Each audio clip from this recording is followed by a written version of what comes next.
revenu de base inconditionnel. Le revenu de base inconditionnel est un droit inaliénable, inconditionnel.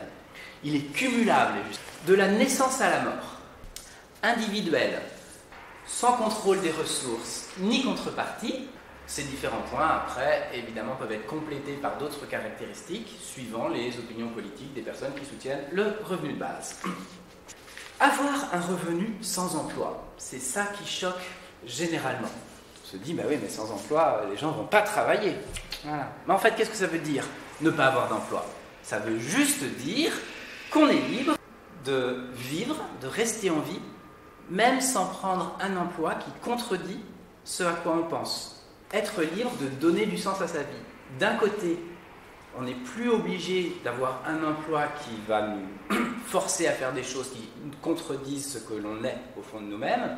Et de l'autre côté, on va avoir les moyens, puisqu'on va avoir du temps pour ça, d'agir et de faire des choses qui nous correspondent, qui donnent du sens à notre vie. Équilibrer les relations entre employeurs et salariés. Ça nous permet donc de renégocier les conditions de travail. Revaloriser les emplois les plus pénibles. À partir du moment où je ne suis plus obligé pour survivre de travailler, je ne suis plus obligé d'accepter des emplois très pénibles et mal payés. Si un employeur veut trouver des gens pour faire un emploi très pénible, il va devoir le payer plus cher pour que ça devienne effectivement agréable pour cette personne de venir parce qu'il va être compensé directement. Et là, si on regarde notre société, on est plutôt dans l'inverse. Les emplois les plus pénibles sont les moins bien payés en règle générale. Voilà. Là, on peut espérer échanger au moins pour une partie, enfin changer un peu cette philosophie au moins pour une partie, puisqu'on n'aurait plus de personnes qui sont obligées pour survivre de prendre un emploi. Pourquoi est-ce qu'on en arrive à se poser la question d'un revenu de base? L'accumulation primaire du capital, la propriété privée, qui va limiter le droit d'usage. Les objets, les énergies sont limités. Donc, quand j'ai la propriété de quelque chose, comme c'est limité, il y a d'autres personnes qui vont en être privées, qui ne vont pas pouvoir en fait l'utiliser. En plus, dans notre société, comme on accumule le capital, on se retrouve à avoir bien plus que ce qu'on peut réellement utiliser. Du coup, dans cette société limitée, la propriété privée va se traduire par une limitation du droit d'usage. On va avoir énormément de personnes qui ne vont plus avoir la jouissance d'éléments essentiels à leur vie ou à leur survie. Plus de 9/10 de l'argent en circulation qui ne sert qu'à la spéculation. L'accumulation primaire du capital. Et enfin, le chômage, c'est-à-dire dans notre système de redistribution, dont on a tout à l'heure, tous nos outils de redistribution, enfin la plupart de nos outils de redistribution sont basés sur le travail. Or, grâce au gain de productivité, il y a un chômage très conséquent.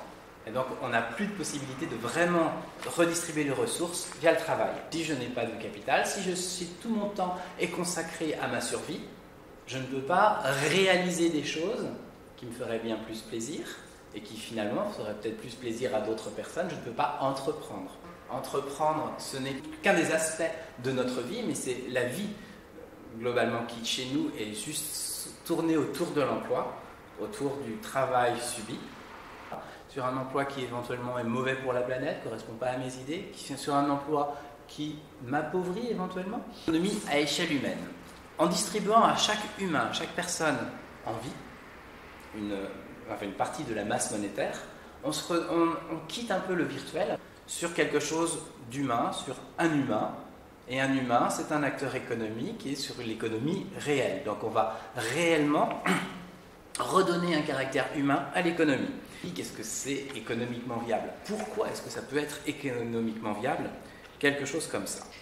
Diminution des coûts induits par la précarité. La sécurisation des activités utiles. En lien avec ce qu'on vient de dire tout de suite.